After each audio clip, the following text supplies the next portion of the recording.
விடுவேன். சித்தார்த்தை பார்த்ததும் அனன்யா அதிர்ச்சி அடைந்தாள். அவள் மனம் 1000 விஷயங்கள் பேசினாலும் வாய் ஒரு வார்த்தை கூட பேசவில்லை. அவள் அப்படியே நின்றாள். அவளுக்கு அப்பொழுதுதான் சில நாட்களுக்கு முன்பு சித்தார்த் முன்பு தான் வெளிநாட்டிற்கு சென்று விடுவேன் என்று சொன்னது நினைவிற்கு வந்தது. அதை நினைத்தவள் தன்னைத்தானே நொந்து கொண்டு மெல்ல 2 அடி பின்னால் எடுத்து வைத்தாள். அவள் மனதில் சித்தார்த் தன்னை பொய் சொல்லி இருப்பாள் என்று நினைத்தாள். என்ன செய்வது என்ற எண்ணம் தான் ஓடிக்கொண்டு இருந்தது. அந்த நேரத்தில் சித்தார்த்தை பார்த்த மித்ரன் வேகமாக ஓடி சென்று சித்தார்த் காலை கட்டி பிடித்துக் கொண்டு, அப்பா, நான் உங்களை ரொம்ப மிஸ் பண்ண என்று சொன்னான். அதை கேட்ட சித்தார்த்திற்கு எதிர்பக்கத்தில் இருந்த கார்த்திக் ஆச்சரியம் அடைந்தான். அவனால் தன்னுடைய நண்பனை ஒரு குழந்தை அப்பா என்று அழைப்பதை நம்பவே முடியவில்லை. சித்தார்த்தின் கோபத்தை பற்றி கார்த்திக்கிற்கு நன்றாக தெரியும். சித்தார்த்தை யாராவது கோபப்படுத்தினால் அவன் பொறுமையாக எல்லாம் இருக்க மாட்டான், திட்டி விடுவான். அவன் குணமறிந்த கார்த்திக் நேராக மித்ரன் அருகே சென்று, ஹே குட்டி பையா, யார் நீங்க? எதுக்காக இப்ப இவர் அப்பான்னு கூப்பிடுறீங்க? இப்படி எல்லாரையும் அப்பான்னு கூப்பிடக்கூடாது, அது ரொம்ப தப்பு, புரியுதா என்று சொன்னான். ஆனால் அவன் முகத்தை கூட பார்க்காமல் மித்ரன் சித்தார்த்தை தான் பார்த்து கொண்டிருந்தான். அதை பார்த்த கார்த்திக்கிற்கு மொக்கையாக ஆனது. ஆனாலும் அவன் அப்பொழுது கூட மித்ரன் திட்டு வாங்கி விடக்கூடாது என்பதில் உறுதியாக இருந்தான். எனவே சித்தார்த்தை பார்த்து, ஏ சித்தார்த், இவன் சின்ன பையன், அதான் தெரியாம பண்ணிட்டான், நீ கோவப்படாத அவன் மேல என்று சொன்னான். அதை கேட்ட சித்தார்த் எதுவும் சொல்லாமல் இருக்க கார்த்திக் அனன்யாவை பார்த்து குழந்தையை தூக்கி செல்லும்படி சிக்னல் செய்தான். ஆனாலும் அனன்யா அப்படியேதான் நின்று கொண்டிருந்தாள். அவள் எதுவும் பேசவில்லை. அவளுக்கு மனதில் சித்தார்த் தன்னை பொய் சொல்லுபவள் என்று நினைத்து இருப்பானோ என்ற எண்ணம் தான் ஓடியது. அவள் அந்த நினைப்பில் சித்தார்த்தை நிமிர்ந்து பார்க்க அப்பொழுது சித்தார்த்தும் அவளை தான் பார்த்து கொண்டே இருந்தான். இருவரும் பார்வையும் நேரே சந்தித்த நொடி அனன்யா மனதில் ஏதோ மெல்ல வருடுவது போல உணர்ந்தாள். அவளுக்கு அது எந்த மாதிரியான உணர்வு என்றும் தெரியவில்லை. அவள் மனம் சித்தார்த் தன் மீது கோபமாக இருக்கக்கூடாது என்று சொல்லிக்கொண்டே இருந்தது.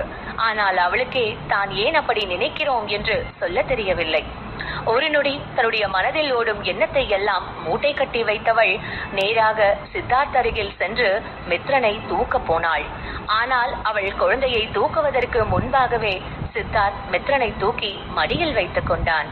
அதை பார்த்த கார்த்திக் மற்றும் அனன்யா இருவரும் அதிர்ச்சி அடைய சித்தார்த் மித்ரனை பார்த்து, மித்துக்குட்டி, நீ நல்லா சாப்பிட்டியா?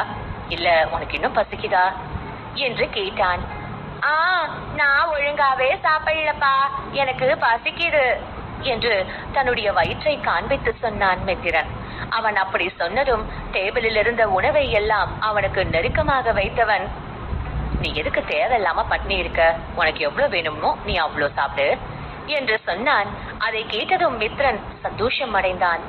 ஆனாலும் அவன் சாப்பிடுவதற்கு முன்பு அனன்யா பக்கம் திரும்பி, அம்மா, அங்க ஏன் நிக்கிறீங்க?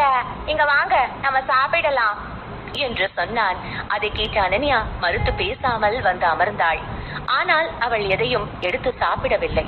அதே நேரம் இதையெல்லாம் பார்த்த கார்த்திக் தான் அதிர்ச்சியில் இருந்தான். என்ன நடக்குதுங்க? இத்தனை நாள் பொண்ணுங்க பக்கமே தலை வச்சு படுக்க மாட்டேன்னு சொல்லிட்டு இருந்தான், இப்போ இவனுக்கு எங்க இருந்து இந்த குழந்தை எல்லாம் வந்துச்சு என்று குழப்பம் கொண்டான் கார்த்திக். அவனுக்கு குழப்பத்தில் மண்டையை வெடித்துவிடும் போல இருந்தது. அதனால் அமைதியாக சித்தார்த்தை பார்த்தவன், சித்தார்த், இங்க என்ன நடக்குதுன்னு கொஞ்சம் சொல்றியா என்று கேட்டான். அதை கேட்ட சித்தார்த் கார்த்திகை ஒரு முறை முறைத்தான். கார்த்திக் அப்படியே அமைதியானான். அவனுக்கு தன்னை சுற்றி என்ன நடக்கிறது என்றே புரியவில்லை. சித்தார்த் அந்த குழந்தைக்கு தான் அப்பா என்று சொல்லவில்லை. ஆனால் அதே நேரம் தான் அப்பா இல்லை என்றும் சொல்லவில்லை. எந்த குழந்தையிடமும் நெருக்கமே இல்லாமல் இருப்பவன் இந்த குழந்தையிடம் மட்டும் அவ்வளவு நெருக்கமாக இருக்கிறான். ஒருவேளை தான் கேள்விப்பட்ட வதந்தி எல்லாம் உண்மையாக இருக்குமோ என்று யோசித்தான். அவனுக்கு அதையெல்லாம் யோசிக்கும் பொழுது மண்டையை வெடித்துவிடும் போல இருந்தது. ஆனால் என்ன செய்ய, அவனால் அதை நேரடியாக சித்தார்த்திடம் கேட்க முடியவில்லை. எனவே அவன் அமைதியாக இருந்தான். ஆனாலும் அவன் சித்தார்த் மற்றும் மித்ரனுக்கு நடுவில் நடக்கும் உரையாடலை நன்றாக கவனித்தான். சித்தார்த் மித்ரனிடம் நன்றாக பேசியவன் அனன்யாவை மட்டும் அவ்வப்பொழுது முறைத்துக் கொண்டே இருந்தான். அதை பார்த்த அனன்யாவிற்கு ஒரு மாதிரி இருந்தது. அவளுக்கு அப்படியே மித்ரனை தூக்கி கொண்டு அந்த இடத்தை விட்டு ஓடிவிட வேண்டும் போல இருந்தது. இந்த நிலை இப்படியே தொடர்ந்தால் கண்டிப்பாக மயக்கம் போட்டு விழுவது உறுதி என்று நினைத்தாள் அனன்யா. அதே நேரம் அம்மாவும் அப்பாவும் பேசாமல் அமைதியாக இருப்பதை பார்த்த மித்ரன் தானே பேசலாம் என்று முடிவு செய்து, அப்பா, உங்களுக்கு தெரியுமா, அந்த கெட்ட ஆண்டி ரொம்ப மோசம்பா.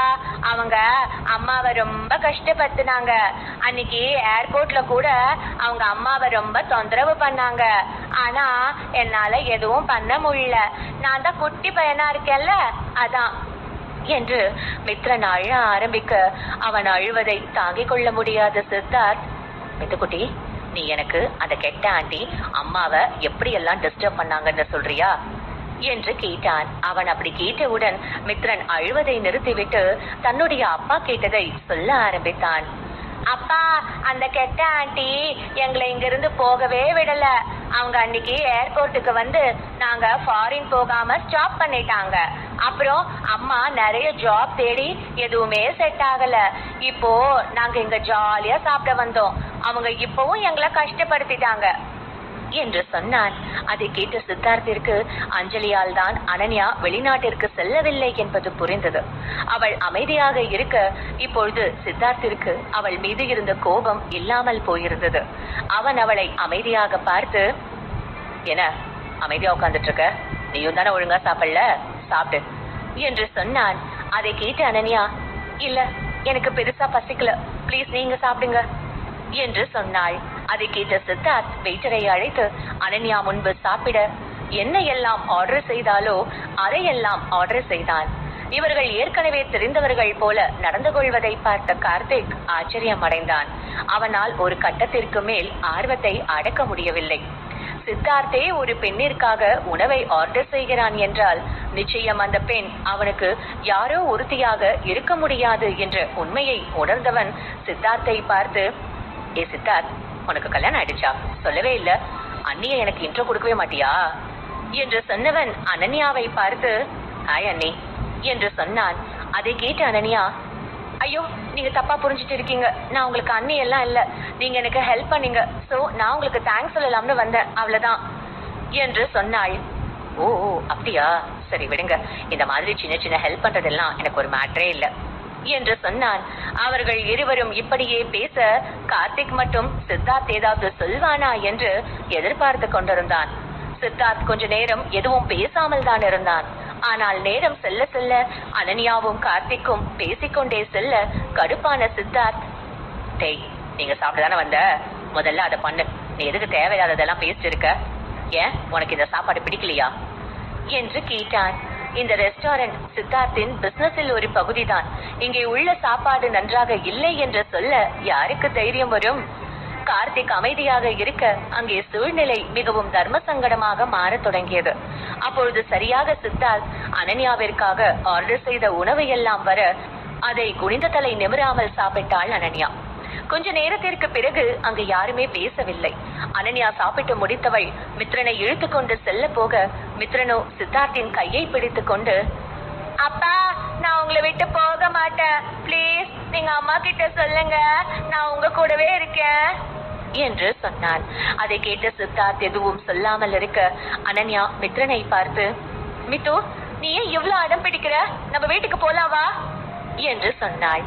இல்ல நான் வரமாட்டேன், எனக்கு அப்பா வேணும், அப்பா பிளீஸ் நான் உங்க கூட இருக்கோம், நீங்க எங்க கூட இருந்தா எங்களை யாரும் கஷ்டப்படுத்த மாட்டாங்க, நாங்களும் சந்தோஷமா இருப்போம் என்று சொன்னான்.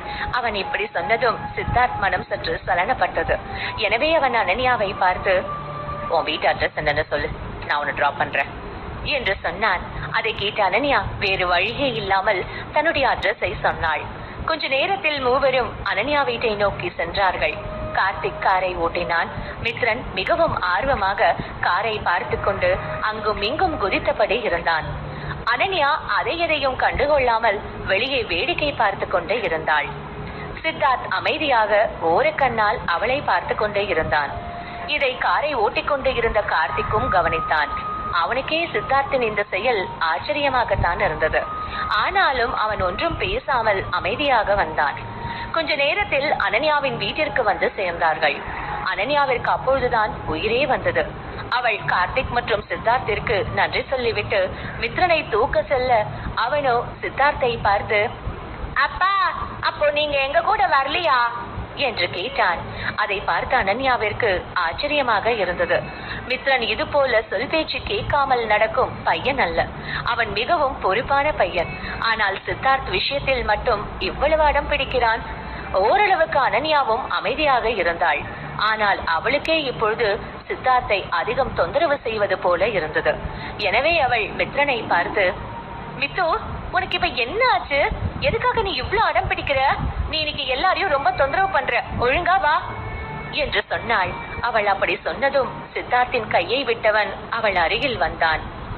ஐ எம் சாரிமா, நான் வேணும்னு பண்ணல, நான் அப்பாவை ரொம்ப மிஸ் பண்ணுறேன் அதான் என்று சொன்னான் மித்ரன்.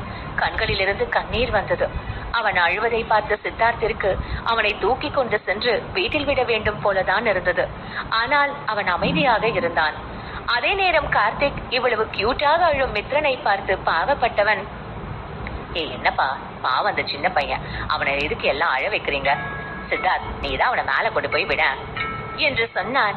அதை கேட்ட சித்தார்த் அவனை முறைக்க கார்த்திக் வாயை மூடிக்கொண்டான்.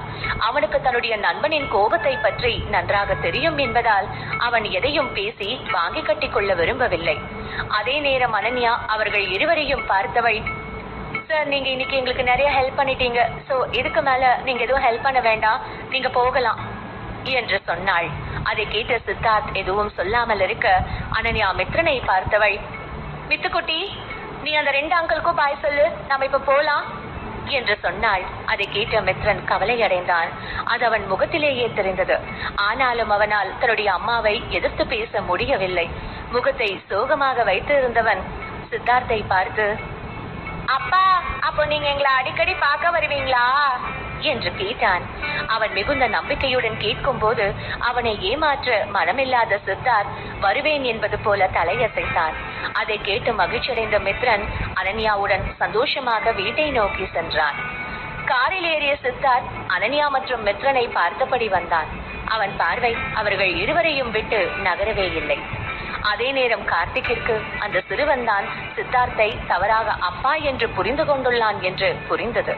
ஆனால் சித்தார்த் ஏன் அவன் மீது இவ்வளவு அன்பு காட்டுகிறான் என்றுதான் அவனுக்கு புரியவில்லை. அப்புறம் சித்தார்த், இப்ப என்ன, நம்ம வீட்டுக்கு போறோமா என்று கேட்டான் கார்த்திக்.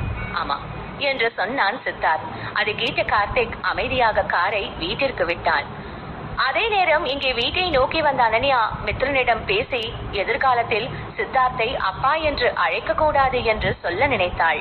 என்னதான் மித்ரன் அப்பா இல்லாமல் அவர் பாசத்திற்காக தவித்தாலும் அதற்காக எதுவும் தெரியாத ஒரு அப்பாவை அப்பா பட்டம் ஏற்றுக்கொள்ள சொல்வதில் அவளுக்கு கொஞ்சம் கூட உடன்பாடு இருக்கவில்லை.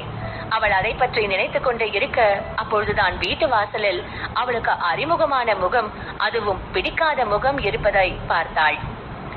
ஏய், உங்களை யாரு என் வீட்டுக்கு வர சொன்னா? உங்களுக்கு எல்லாம் என் வீட்டுல இடமே கிடையாது என்று சொன்னாள். மித்ரனும் தன்னுடைய அம்மாவை பாதுகாக்க முன்னால் வந்து நின்றான். நீங்க எல்லாம் எங்க அம்மாவை கஷ்டப்படுத்த நான் விட மாட்டேன் என்று சொன்னான். அவனை தனக்கு பின்னால் இழுத்து கொண்டவள், ஏய், ஏற்கனவே நடந்ததெல்லாம் பத்தாதா, இப்ப எதுக்கு இங்க வந்தீங்க என்று கேட்டாள். அவளுக்கு பிரகாஷ் ஏன் இங்கே வந்திருக்கிறான் என்று புரியவில்லை. பிரகாஷ் ஹோட்டலில் அந்த சம்பவம் முடிந்தவுடன் இங்கே வந்து அனன்யாவிற்காக காத்திருந்தான். அவன் உடையை கூட மாற்ற இருக்கவில்லை. அவனை பார்த்தவளுக்கு அவன் ஏன் இங்கே இருக்கிறான் என்று புரியவில்லை. பிரகாஷிற்கு மித்ரனை பார்க்க அவ்வளவு கோபமாக வந்தது. அன்றைய இரவு அப்படி ஒரு தவறு நடக்கவில்லை என்றால் அனன்யா அவனுடன் இருந்திருப்பாள். அனன்யா, நீ என்ன வில்லன் மாதிரி ட்ரீட் பண்ற. உனக்கே தெரியும் நான் அப்படி இல்ல. நான் சின்ன வயசுல இருந்து உன் கூட இருக்கேன். உனக்கு நான் எப்படின்னு தெரியாதா? நம்ம லவ் பண்ணப்போ நான் உன்கிட்ட எப்போதாவது தப்பா நடந்திருக்கேனா என்று கேட்டான். அவன் அப்படி கேட்டதும் அனன்யாவிற்கு கோபம் தான் வந்தது. அன்று அவன் இவளை நம்பி இருந்தால் இவர்களுக்கு இன்று இப்படி ஒரு நிலையே வந்திருக்காது. அதை நினைத்தவள் கசப்பான புன்னகை செய்துவிட்டு, தேவையில்லாத கதை எல்லாம் பேசாத, இப்ப நீ எதுக்கு வந்த அதை மட்டும் சொல்லு என்று சொன்னாள். அவள் அப்படி சொன்னதும் கோபம் கொண்ட பிரகாஷ் அவளை முறைத்தான். முறைக்கிறத நிறுத்திட்டு விஷயம் என்னன்னு சொல்லு என்று சொன்னாள் அனன்யா. இங்க பாரு, நீ எனக்கு துரோகம் பண்ணிட்டு போன பிறகு எனக்காக இருந்தது என் அஞ்சலி தான். அதனால நீ இனிமே அவளை ஹர்ட் பண்ண கூடாது என்று சொன்னான் பிரகாஷ். அதை கேட்டு கடுப்பான அனன்யா, இவன் லூசா இல்ல லூசு மாதிரி நடிக்கிறானா என்று மனதிற்குள் நினைத்தாள்.